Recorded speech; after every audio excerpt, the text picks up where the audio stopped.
ওম নমঃ শিবায়। আজকে বলবো একটি তন্ত্রের কথা। তন্ত্রের মধ্যেই উল্লেখ রয়েছে একটি মন্ত্র। কোন তন্ত্রের মধ্যে উল্লেখ করা রয়েছে না, দত্তাত্রেয় যে তন্ত্রের মধ্যেই এটি কিন্তু বলা রয়েছে। এইবার দত্তাত্রেয়কে না ভগবান মনে করা হয়। পৌরাণিক হিসেবে আমরা একে ভগবান মনে করি, বা শিবের অবতার, বা নাথ সম্প্রদায়ের ইনি প্রতিষ্ঠাতা বলতে পারেন, কিংবা আদিগুরু।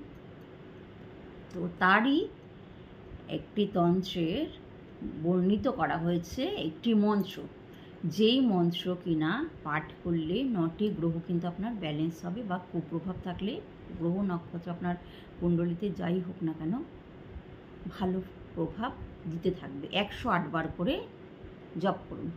সেটি কিসের মধ্যে জপ করবেন? রুদ্রাক্ষের মালায় করতে পারেন, লাল চন্দনের মালায় করতে পারেন, কিংবা স্ফটিকের মালায়। মন্ত্রটি হচ্ছে ওম নমো ভগবতে ভাস্করায় अस्माकं সর্বগ্রহণাম পীড়া নাশয়ম কুরু কুরু স্বাহা। এটি চেষ্টা করুন, সকালেই হোক সন্ধ্যায় হোক, আপনাদের সময় অনুযায়ী একটু বার করে 108 বার করে জপ করান। তাহলে কিন্তু আর কিছুর প্রয়োজন হয় না। নমস্কার, সুস্থ থাকুন, ভালো থাকুন।